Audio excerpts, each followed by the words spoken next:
आज युद्ध का 9वां दिन है। जब आप ये वीडियो देख रहे हैं तो युद्ध का 9वां दिन है। इजराइल युद्ध का 9वां दिन है। लेकिन 8 और 9 की रात क्या हुआ वो भयानक थी। अब तक आपको मैंने बताया था कि इजराइल जो है वो मार झेल रहा है, ईरान के मिसाइल दागे जा रहे हैं। लेकिन इसी बीच ईरान ने एक नई प्लानिंग की है। 8वें और 9वें दिन रात में इजराइल को सबसे बड़ा झटका अब ईरान में लगना शुरू हुआ है।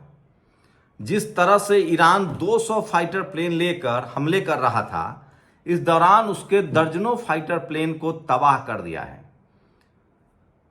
इजराइल के ड्रोन्स मार गिराए जा रहे हैं। दरअसल इजराइल के लिए इतना आसान नहीं हो रहा है। मिसाइल ईरान जो है वो अपने घर में बैठकर मिसाइल दाग रहा है ईरान पर। उसके लिए उसको जहाज की जरूरत नहीं है, तेल भरवाने की जरूरत नहीं है। उसके पास जो मिसाइल्स है उसी से दाग रहा है।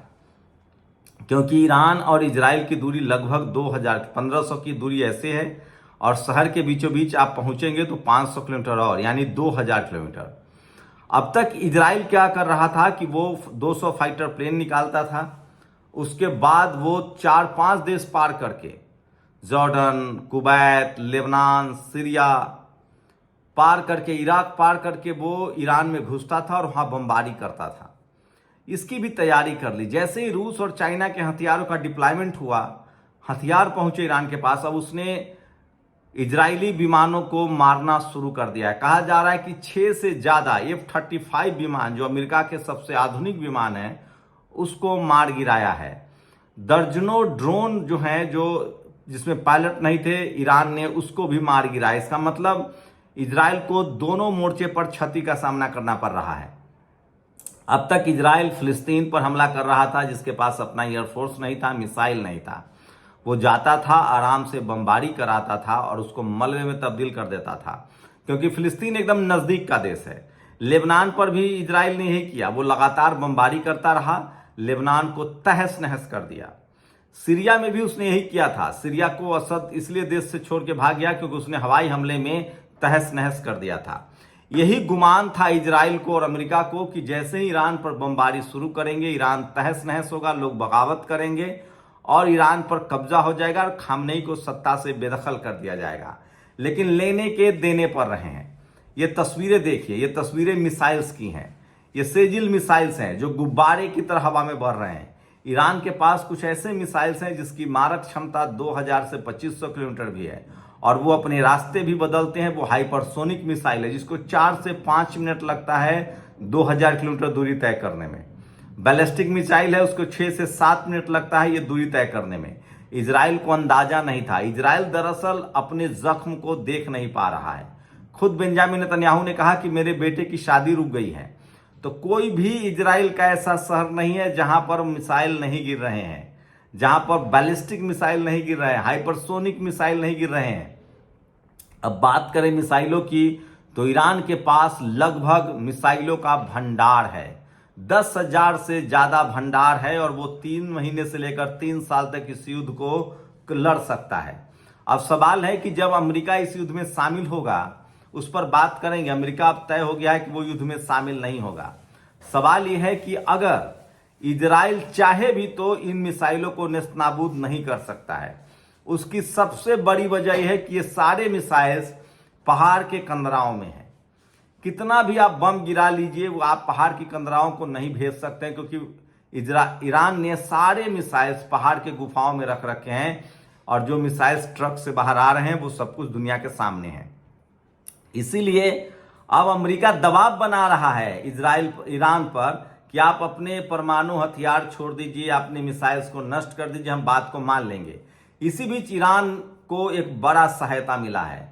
जहां रूस से और चाइना से मिसाइल्स मिल रहे हैं, नॉर्थ कोरिया से उसे सहायता मिल रही है, वहीं रूस ने साफ साफ कह दिया है कि अगर अमेरिका ने एक भी बम गिराया तो मैं इस युद्ध में शामिल होऊंगा। साफ साफ रूस ने कहा है। चाइना ने भी यही कहा है कि अमेरिका के जो सत्ता है वो चाहता है कि ईरान के सत्ता को हासिल कर लिया जाए, हम ऐसा होने नहीं देंगे। इसका मतलब है कि बड़ी मात्रा में हथियारों की सप्लाई बढ़ गई है।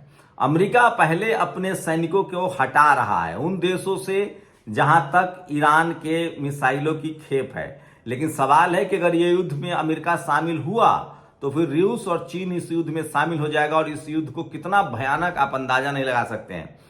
फिलहाल जो बड़े शहर हैं तेल अवीव, हाइफा, वहां मिसाइल गिर रहे हैं।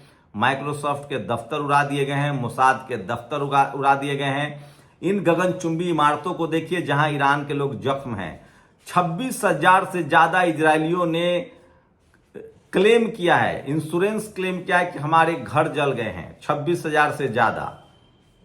आप सोचिए, गजा में अब तक बमबारी करके लगभग 1 लाख लोगों को मारा है ईरान ने, लेकिन पिछले 8 दिनों में ही, आज 9वां दिन है, 8 दिनों में ही 26,000 से 30,000 लोगों को बेघर कर दिया है ईरान के मिसाइल्स ने। इसका मतलब है कि ईरान में उतना असंतोष नहीं बढ़ रहा है। जुमे के नमाज के दिन ईरान के लोगों ने समर्थन किया और इससे साफ था कि वो खामेनी के साथ बने हुए हैं, लेकिन इजराइल के खिलाफ असंतोष बढ़ रहा है क्योंकि इजरायलियों को अब तक बंकर में रात गुजारने की आदत नहीं थी, मेट्रो में रात गुजारने की आदत नहीं थी। उनको लगता था कि उनका देश अजय है, उनका देश विजेता है, उनके देश के पास तमाम वो साजो सामान है, और जो आयरन डोम रडार है वो काम नहीं कर रहा है। इसका मतलब है कि साफ साफ मिसाइलें जो है वो इजराइल पर गिर रहा है और इजराइल एक पूरी तरह से साजो सामान, अर्थव्यवस्था से सुसज्जित देश था जिसके पास गगनचुंबी इमारतें थी।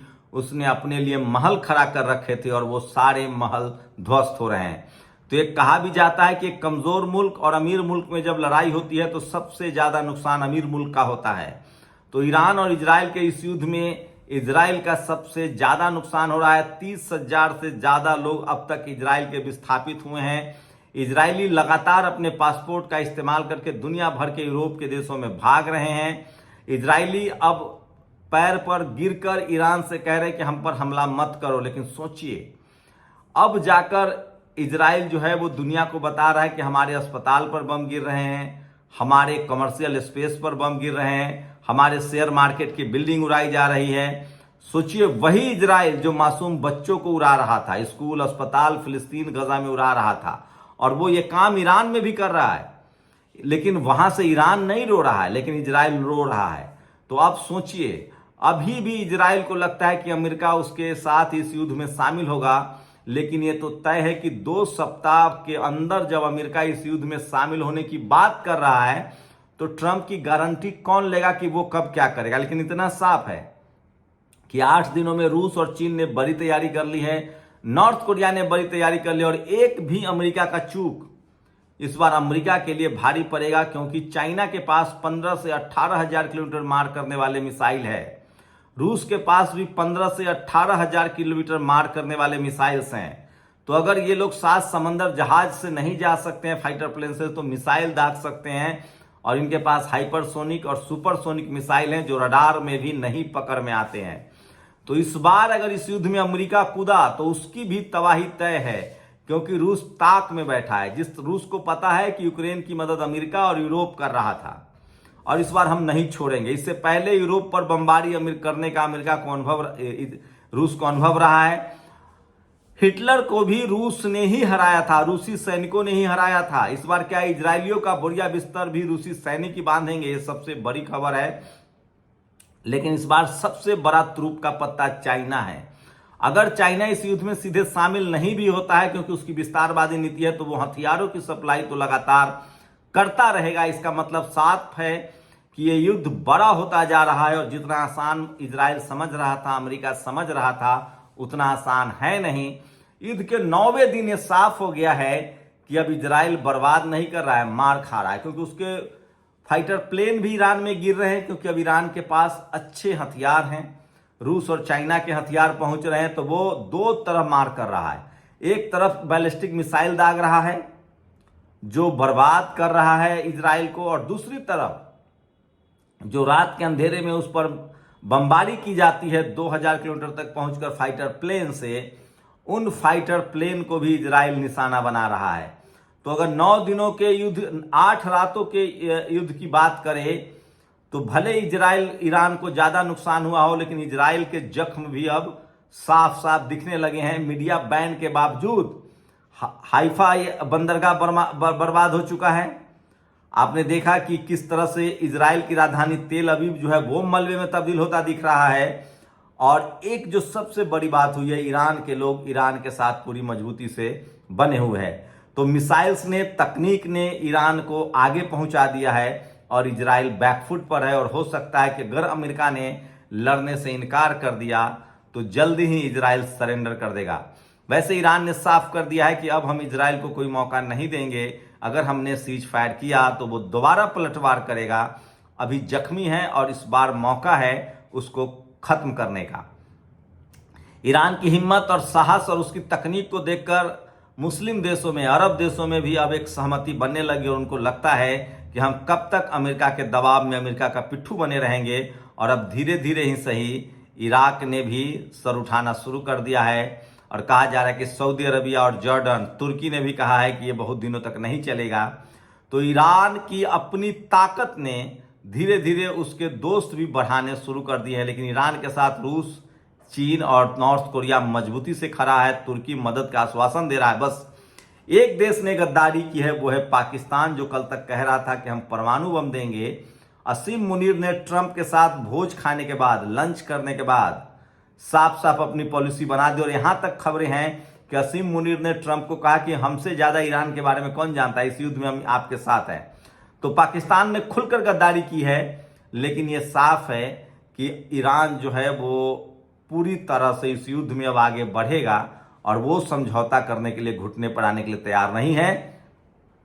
वो इजराइल से तो समझौता करने के लिए तैयार नहीं है। अब ये युद्ध बड़ा होगा या इजराइल सरेंडर करेगा, क्योंकि अगर अमेरिका इस युद्ध में शामिल हुआ तो फिर वो रूस भी शामिल होगा, चीन भी शामिल होगा, नॉर्थ कोरिया भी शामिल होगा। और अगर अमेरिका शामिल नहीं होता है तो इजराइल रोज खून के आंसू रोएगा और देर सवेर वो सरेंडर करेगा और उसके पापों का हिसाब होगा। शुक्रिया। नेशनल दस्तक की आपसे गुजारिश है कि अगर इसको बचाना चाहते हैं तो नेशनल दस्तक को सब्सक्राइब करने के लिए रेड कलर के सब्सक्राइब बटन को दबाएं, फिर बेल आइकन की घंटी दबाएं। नेशनल दस्तक को बचाने के लिए बहुत जरूरी है कि हर खबर को शेयर करें, लाइक करें, कमेंट जरूर करें।